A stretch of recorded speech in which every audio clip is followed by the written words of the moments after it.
Hi students, welcome to my YouTube channel Mani sir classes. ఈ వీడియోస్లో మార్చి 26వ తారీఖు సంబంధించినటువంటి కరెంట్ అఫైర్స్ అయితే డిస్కస్ చేద్దాం. చూడండి, ఈ 3 days ఈ పెండింగ్ పీడిఎఫ్స్ అయిపోయినాయి అనమాట. వీడియోస్ ఒక్కటే పెండింగ్ ఉన్నాయి. వరుసగా ఇవాళ రేపు వరుసగా ఒక 5 వీడియోలు అప్లోడ్ చేసేస్తా, మిస్ కాకుండా చూడండి. మార్చి అంటే ఎల్లుండికి మొత్తం క్లియర్ అయితే చేసేస్తాను అనమాట. ఓకే, మీరు అందరూ కూడా నన్ను సపోర్ట్ చేస్తూ ఒక లైక్ అయితే చేయండి. ఆలస్యం చేయకుండా వీడియోలోకి అయితే వెళ్ళిపోతాం. ఓకే, ఫస్ట్ వీడియో చూడండి.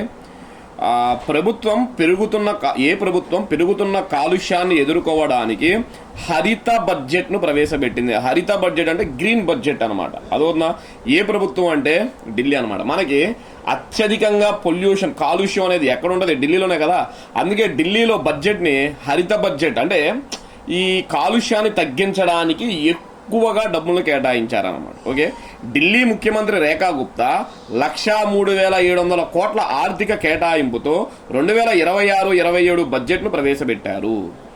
ఇది గత ఏడాదితో పోలిస్తే 3.7% పెరుగుదలను సూచిస్తుంది.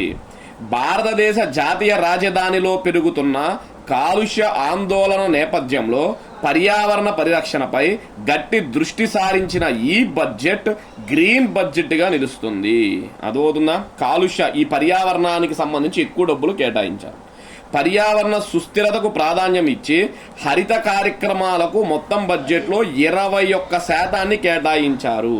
చూడండి, మొత్తం 100% అనుకుంటే 21% అంటే ఆల్మోస్ట్ 21,000 కోట్లు పర్యావరణానికే కేటాయించారు. అందుకే ఢిల్లీ బడ్జెట్ని మనం గ్రీన్ బడ్జెట్ అని పిలవచ్చు, హరిత బడ్జెట్ అని పిలవచ్చు అనమాట. ఓకే, నెక్స్ట్ దాని తర్వాత చూడండి 2. సెబీ పూర్తికాల సభ్యుడిగా ఎవరు నియమితులయ్యారు? సెబీ పూర్తికాల సభ్యుడిగా ఎవరు నియమితులయ్యారు అంటే ఆయన పేరు కేవి రమణమూర్తి అంటారు. కేవి రమణమూర్తి. మార్కెట్ల నియంత్రణ సంస్థ సెబీలో పూర్తికాల సభ్యుడిగా 3 ఏళ్ల కాలానికి కొంపెల్ల వెంకటరమణమూర్తి, కేవి వెంకటరమణమూర్తి ప్రభుత్వం నియమించింది. గతంలో ఈయన రక్షణ మంత్రిత్వ శాఖలో additional controller general of defence అకౌంట్స్గా పనిచేశారు. అసలు సెబీ అంటే ఏంటి? Securities and exchange board of India అంటారు, ముంబై. 1988లో ఏర్పడిన సెబీ 1992లో చట్టబద్ధమైన హోదాను పొందింది. ప్రస్తుత సెబీ చైర్మన్ ఎవరు అంటే తుహిన్ కాంత పాండే అంటారు. చూడండి, ఆయన పేరు తుహిన్ కాంత పాండే. సెబీ నిర్వచనం, దాని ప్రధాన కార్యాలయం ఎప్పుడు ఏర్పడింది? SEBI chairman. ఇప్పుడు సభ్యుడిగా ఎవరు వచ్చారు?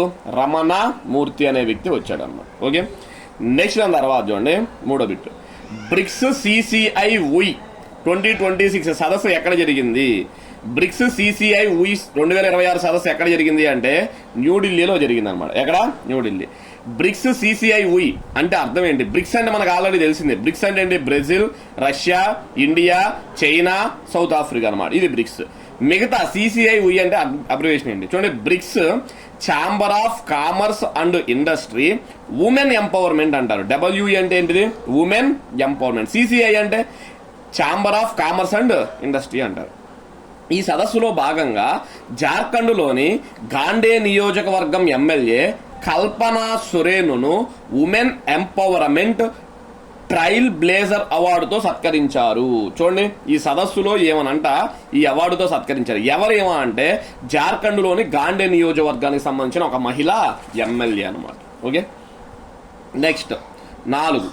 111 అడుగుల భారీ అన్నమయ విగ్రహాన్ని ఏ దేశంలో ప్రతిష్ఠించబోతున్నారు అంటే అమెరికా దేశంలో ప్రతిష్ఠించబోతున్నారు అన్నమాట. ఏ దేశం? అమెరికా. చూడండి, భారీ అన్నమయ విగ్రహాన్ని అమెరికా 111 అడుగులు అంట. తెలుగులో తొలి వాగ్గేయకారుడు తాళ్లపాక అన్నమాచార్య, ఆయన పూర్తి పేరు అన్నమాట. భారీ పంచలోహ విగ్రహాన్ని అమెరికా దేశంలోని టెనేసీ రాష్ట్రంలోని మోంఫీస్ సిటీలో ఉన్న ఇండియన్ కల్చరల్ సెంటర్ అండ్ టెంపుల్లో ఏర్పాటు చేయనున్నారు. అమెరికా దేశం, టెనేసీ రాష్ట్రం, మోంఫీస్ సిటీ, ఐసీసీటీ అనమాట. ఐసీసీ అంటే ఇండియన్ కల్చరల్ సెంటర్ అండ్ టెంపుల్లో 111 అడుగుల భారీ విగ్రహాన్ని తాళ్లపాక అన్నమాచార్యులు, ఆయన సింపుల్గా మనం అన్నమయ్య అంటాం, చూస్తున్నాం. అదొందా? నెక్స్ట్ చూడండి, 111 అడుగుల ఎత్తుతో 95 టన్నుల పంచలోహాలతో రూపొందించిన ఈ విగ్రహాన్ని పశ్చిమ గోదావరి జిల్లా సత్తా రామేశ్వరానికి, ఇది ప్రాంతం పేరు, నత్తా రామేశ్వరానికి చెందిన శిల్పి పెనుగొండ కరుణాకర్ ఉదయార్. అదోనా ఆయన పేరు, దీన్ని తయారు చేస్తున్న ఆయన పేరు పెనుకొండ కరుణాకర్ ఉదయార్. 3D టెక్నాలజీ ద్వారా దీనిని తయారు చేస్తున్నారు.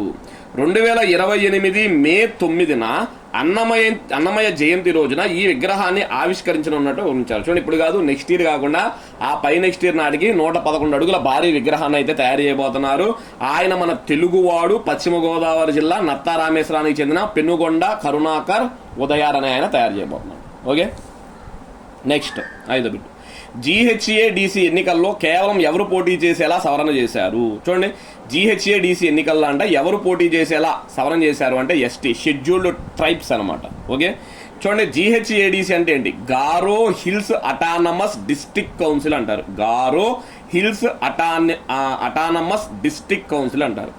ఈ గారో హిల్స్ చూడండి, మనకి మేఘాలయ రాష్ట్రంలో 3 రకాల కొండలు ఉంటాయి. గారో కొండలు, కాశీ కొండలు, జయంతియా కొండలు అని ఉంటాయి అన్నమాట. ఓకే, మేఘాలయ రాష్ట్రంలోని GHADC ఎన్నికల్లో పోటీ చేయడానికి ఎస్టీ సర్టిఫికేట్ను తప్పనిసరి చేస్తూ సవరణ ఆమోదించారు.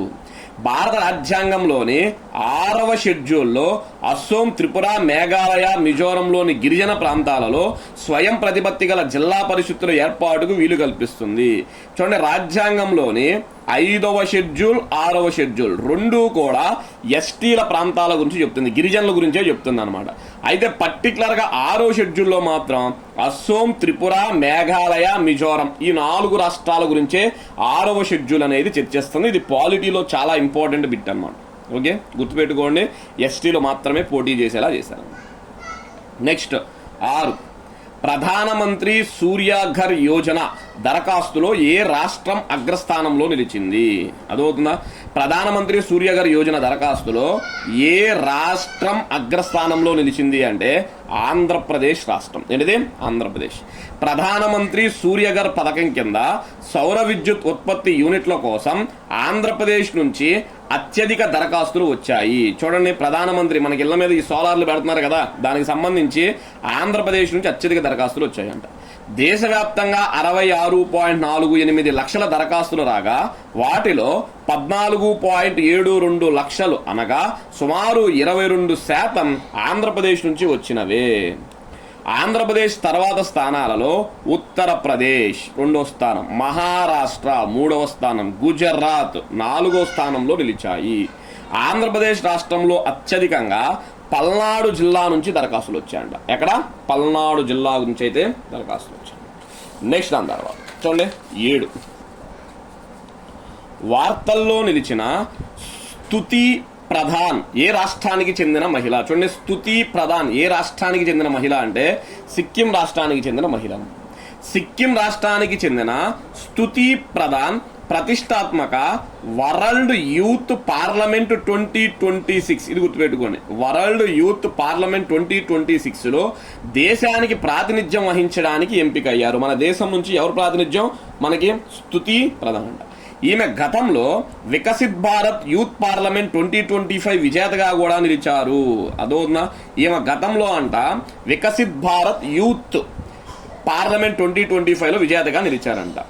ఢిల్లీకి కేంద్రకంగా వరల్డ్ యూత్ పార్లమెంట్ 2026లో జరగనుంది. ఢిల్లీ కేంద్రకంగా, ఎక్కడ? ఢిల్లీ కేంద్రకంగా వరల్డ్ యూత్ పార్లమెంట్ 2026 జరగనుంది. నెక్స్ట్ 8వ బిట్ చూడండి, స్క్వాష్ ఇండియా ఓపెన్ 2026 మహిళల విజేతగా ఎవరు నిలిచారు అంటే అనహత్ సింగ్ నిలిచిందనమాట. ఎవరు? Anahat Singh. Squash India open అనమాట. భారత యువ స్క్వాష్ సంచలనం అనహత్ సింగ్ వరుసగా 2వ ఏడాది ఇండియన్ ఓపెన్ టైటిల్ 2026ను కైవసం చేసుకుంది. ఫైనల్లో ఈజిప్ట్ దేశానికి చెందిన హనా మొతాజును ఓడించి ఈమె టైటిల్ అయితే కైవసం చేసుకుంది. సింపుల్గా విన్నర్ ఎవరో గుర్తుపెట్టుకోండి, సరిపోతాం. నెక్స్ట్ దాని తర్వాత 9, వలసలు వీసా విదేశీయుల నమోదు ట్రాకింగ్ పథకాన్ని మరో ఎన్నేళ్ల పాటు పొడిగించనున్నారు? చూడండి, వలసలు వీసా విదేశీయుల నమోదింగ్ ట్రాకింగ్ పథకాన్ని మరో ఎన్నేళ్ల పాటు పొడిగించనున్నారు అంటే 5 ఏళ్ల పాటు పొడిగించనున్నారు. దీన్ని సింపుల్గా IVFRT అంటారండి. ఓకే, IVFRT పథకాన్ని మరో 5 ఏళ్ల పాటు పొడిగించాలని కేంద్ర మంత్రివర్గం నిర్ణయించింది. ఇమిగ్రేషన్, వీసాల జారీ తదితర అంశాలన్నింటినీ అనుసంధానించే ఈ పథకాన్ని 2026 ఏప్రిల్ 1 నుంచి 2031 మార్చి 31 వరకు కొనసాగించడానికి 1800 కోట్లు కేటాయించాలని ప్రధాని నరేంద్ర మోడీ అధ్యక్షతన జరిగిన కేబినెట్ సమావేశంలో నిర్ణయించారు. 2010లో తొలిసారి ఆమోదం పొందిన ఈ పథకాన్ని 2015లో పొడిగించారు, 2017లో పొడిగించారు, 2021లో పొడిగించారు, మళ్ళా ఇప్పుడు 2026లో కూడా దీన్ని పొడిగిస్తున్నారు. ఓకే, నెక్స్ట్ దాని తర్వాత చూడండి లాస్ట్ బిట్ అనమాట. లాస్ట్ బిట్ 26వ తారీఖు సంబంధించి 10వ ఆర్టెమిస్ 2 మిషన్ను ప్రయోగించడానికి ఏ సంస్థ సిద్ధంగా ఉంది? ఆర్టెమిస్ మిషన్ 2ను ప్రయోగించడానికి ఏ సంస్థ సిద్ధంగా ఉంది అంటే నాసా అంటారు. ఏంటిది? నాసా. నాసా 2026 ఏప్రిల్ 1న ఆర్టెమిస్ 2 మిషన్ ప్రయోగించడానికి సిద్ధంగా ఉంది. నాసా అంటే ఏంటి? National aeronautics and space administration అంటారు. నాసా అంటే ఏంటిది? National aeronautics and space administration అంటారు. ఇది వాషింగ్టన్లో ఉందన్నమాట, అమెరికా దేశంలోని. 1958లో దీన్ని ఏర్పాటు చేశారు. ఈ మిషన్ అదవుతుందా? ఈ మిషన్ 4 వ్యోమగాములను చంద్రుని చుట్టూ 10 రోజులు ప్రయాణానికి పంపుతుంది. అపోలో 17 తరువాత భూమి సమీప కక్షను దాటి వెళ్ళే భూమి సమీప కక్షను దాటి వెళ్లే మొట్టమొదటి మానవ సహిత యాత్ర ఇది కానుంది. చూడండి, భూ కక్షను దాటి వెళ్ళింది అంతకుముందు అపోలో 17 అంట, మళ్ళీ ఇప్పుడు ఆర్టెమిస్ 2 అని చెప్తున్నారు అనమాట. ఓకే, కొంచెం సైన్స్ అండ్ టెక్నాలజీకి కూడా సంబంధించినటువంటి బిట్స్ అనమాట. గ్రూప్ 2లో వాటిలో ఉపయోగపడతాయి. ఓకే, ఇవి స్టూడెంట్స్ మనకి టోటల్గా మార్చి 26వ తారీఖుకి సంబంధించినటువంటి కరెంట్ అఫైర్స్ అనమాట. అదవుతుందా? మార్చి 27, 28, 29 కూడా పీడిఎఫ్లు అయితే రెడీ అయిపోయినాయి. నాకు టైం కుదరక వీడియోస్ చేయట్లేదు అంతే. అదవుతుందా? పీడిఎఫ్లు అయితే రెడీగా ఉన్నాయి. వెంటనే వీడియోస్ చెప్పాను కదా, ఇవాళ రేపు ఈ 4 days వీడియోస్ అయితే కంప్లీట్ చేసేస్తాను. మళ్ళీ చక్కగా ఏప్రిల్ 1వ తారీఖు నుంచి ఫ్రెష్గా అయితే మనం చెప్పుకోవచ్చు అన్నమాట. Okay, thank you.